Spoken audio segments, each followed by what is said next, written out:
Bismillahirrahmanirrahim. Assalamualaikum warahmatullahi wabarakatuh. Waalaikumsalam warahmatullahi wabarakatuh. Sahabat beriman, kita jumpa lagi di Ustadz Danu Official Channel bersama saya Tung.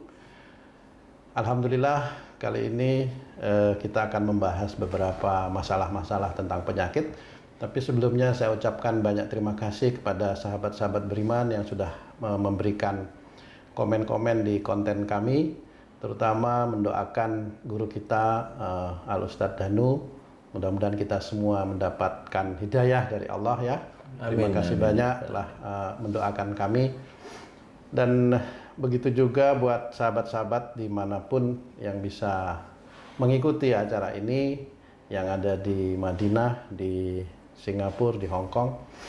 Terima kasih banyak atas komen-komennya yang telah diberikan kepada kami. Dan ada juga beberapa komen mengenai konten ya. Ada komen mengenai kalau bisa judul konten itu sesuai dengan nama penyakitnya supaya mudah dicari. Oke, nanti itu kita tampung. Baik sahabat beriman semua telah hadir di sini bersama saya Pak Ustadz Danu. Assalamualaikum Pak Ustadz. Waalaikumsalam warahmatullahi wabarakatuh. Sehat selalu Pak Ustadz. Alhamdulillah. Baik Pak Ustadz, kali ini kita akan membahas beberapa pertanyaan dari dari netizen ini mengenai penyakit Pak Ustadz yang berhubungan dengan akhlak.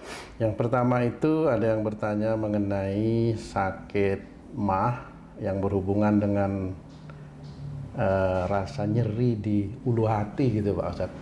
Nah, dia punya sakit mah, nyeri di ulu hati, dan kadang-kadang kalau sudah kumat itu dia mau muntah dan sampai ke kepala, cenut-cenut, muntah hanya keluar semacam lendir aja begitu Pak Ustadz, dan itu berlangsung beberapa jam gitu. Itu pertanyaan dari netizen yang ada di Bali, kayaknya ini ada di Bali. Monggo Pak Ustadz, bagaimana penjelasannya menurut akhlak? Bagaimana? Ya, alhamdulillah. Terima kasih Tung. Para sedulur, sahabat beriman, teman-teman, guys. Assalamualaikum warahmatullahi wabarakatuh. Waalaikumsalam warahmatullahi wabarakatuh. Jadi pertanyaan bagus sekali. Pertanyaan ini biasanya muncul dari saudara-saudara kita yang selalu kalau sakit di perut dan itu sudah bertahun-tahun, analisa dari teman-teman dokter hanya asam lambung. Ya nggak bisa disalahkan ya teman-teman dokter, karena memang ilmunya memang kalau seperti itu asam lambung.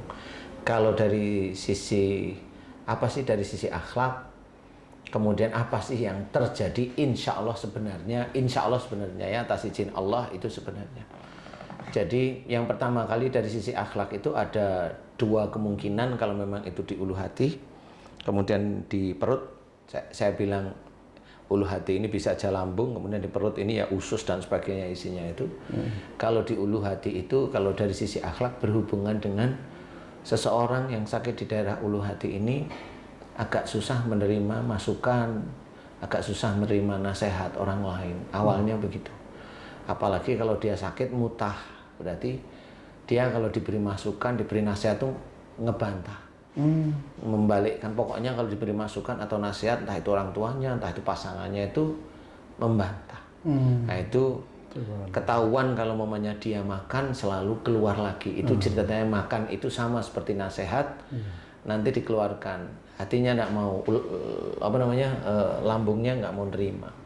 Itu terjemahan dari akhlak, dan itu dicirikan oleh Allah Ta'ala seperti itu. Jadi kalau itu ingin sembuh, umpamanya punya anak yang belum akil balik, masih bayi atau masih pokoknya belum akil balik, kalau dia itu diberi susu mutah, dimakan mutah, ini berarti ada salah satu orang tuanya yang kalau diberi masukan, nasihat, ilmu-ilmu yang baik itu membantah,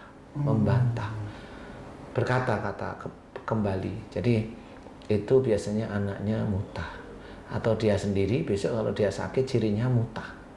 Jadi sakitnya apa aja itu dia itu mutah. Nah di sini harus kita sadari dari sisi akhlak itu seperti itu. Di ulu hati kalau dia muang biasanya susah menerima nasihat orang lain. Kalau mamanya dia mutah, berarti di luar dia itu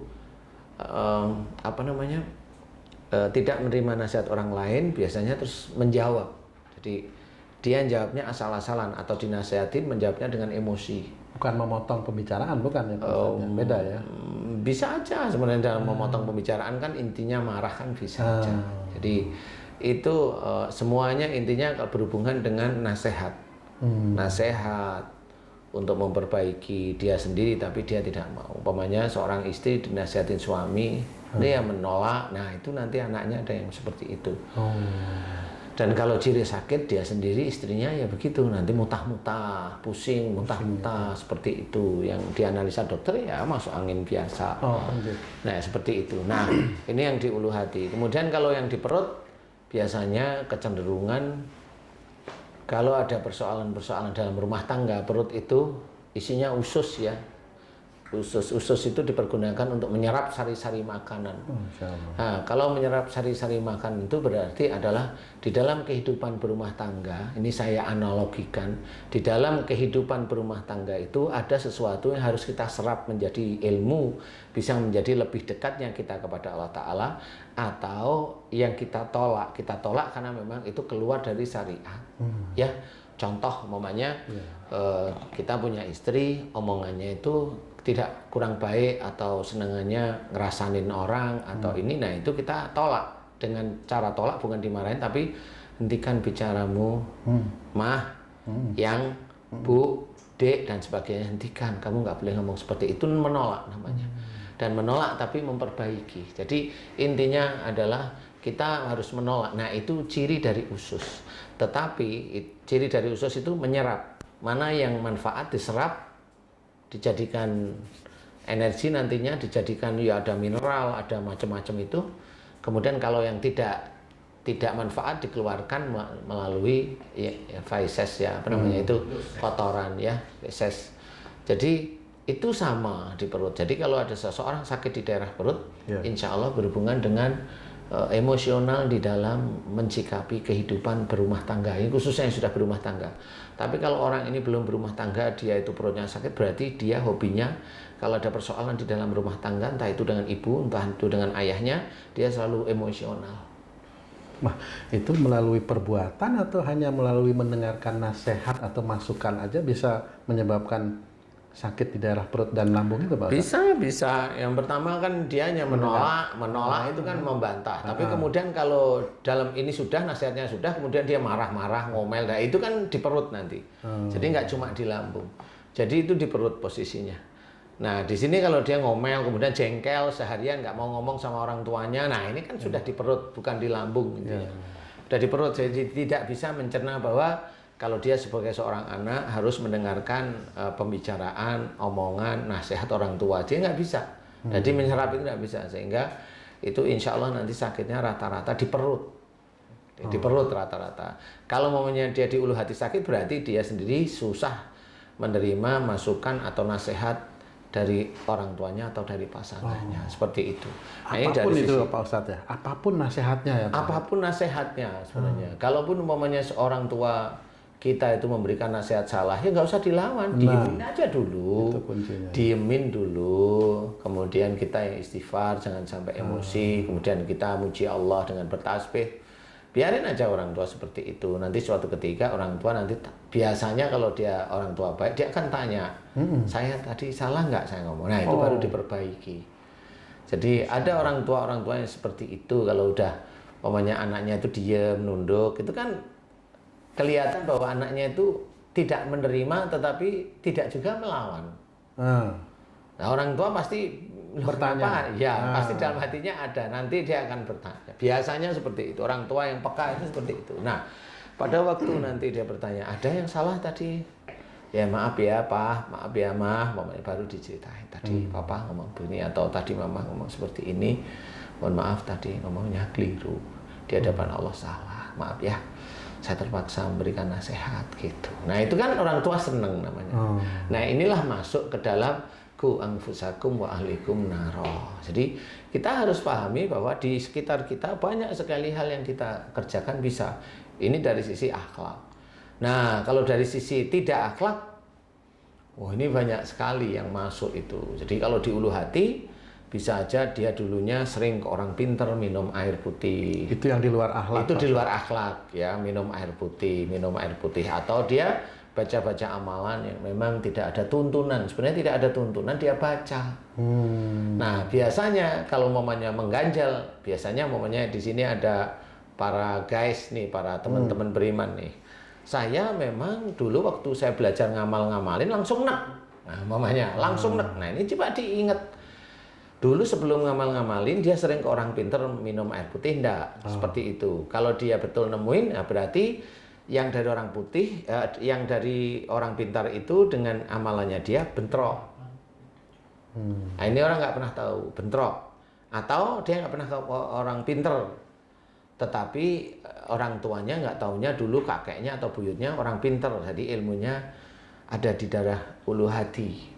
Nah, itu bisa aja bentrok dengan amalan dia. Seperti itu. Itu kalau di ulu hati. Di luar umumnya dia sebenarnya bukan tipikal orang yang gampang emosional kalau diberi nasihat loh. Ya ini beda loh ya. Berarti ada unsur yang seperti itu. Kemudian kalau di perut macam-macam, hampir sama.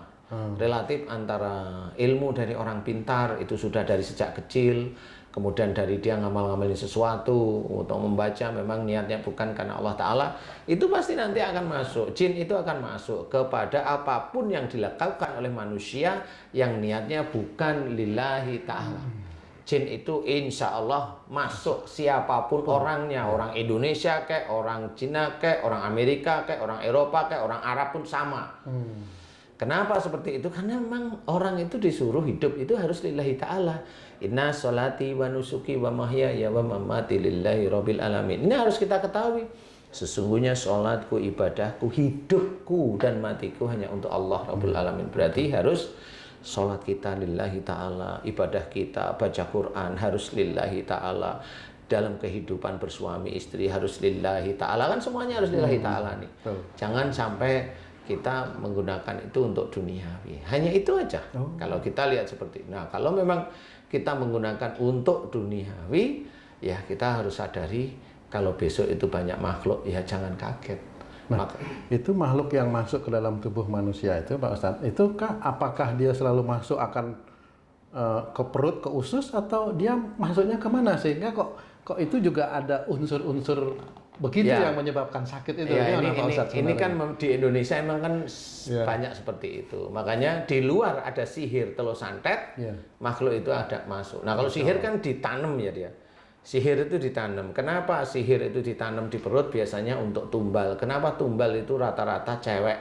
Karena kalau tumbal itu cewek, biasanya nanti berhubungan dengan anaknya dia yang nanti akan dikorbankan. Masya Allah. Jadi kalau tumbal laki-laki ada, tapi sangat jarang sekali. Rata-rata pasti cewek. Rata-rata pasti cewek. Nah, inilah yang harus kita ketahui. Nah, kalau sudah begitu, ya cari memang ahlinya siapa. Kalau memang udah bertahun-tahun nggak bisa, berbulan-bulan nggak bisa, ini nggak bisa, ya sudah, memang rata-rata orang-orang tersebut memang nggak tahu isinya apa. Nah, ini yang harus kita ketahui, bahwa rata-rata tumbal itu di perut. Biasanya mendesak ke daerah ulu hati. Jadi ada sesuatu di perut, kemudian kalau ada orang itu bilang ada yang naik di ulu hati, nah berarti itu jelas bukan penyakit fisik. Berarti ini penyakit yang non fisik. Berarti penyakit ini analisanya cuma satu, ini metafisik dan harus diselesaikan dengan orang yang ahli diizinkan oleh Allah Ta'ala. Begitu kurang lebih. Oke, terima kasih banyak Pak Ustadz. Tapi belum doanya ya. belum makanya itu. Belum. Jadi pengetahuan dulu. Pengetahuan dulu guys. Sahabat beriman yang dimuliakan Allah, menarik sekali penjelasan dari guru kita Pak Ustadz Danu. Pak Ustadz Danu mengatakan ada tumbal. Yang biasanya tumbal itu masuk di daerah perut yang nantinya akan bisa memberikan penyakit yang bertahun-tahun kepada kita. Kita akan bahas tumbal iku kaya opo. Ikuti terus sahabat beriman. Assalamualaikum warahmatullahi wabarakatuh. Waalaikumsalam warahmatullahi wabarakatuh.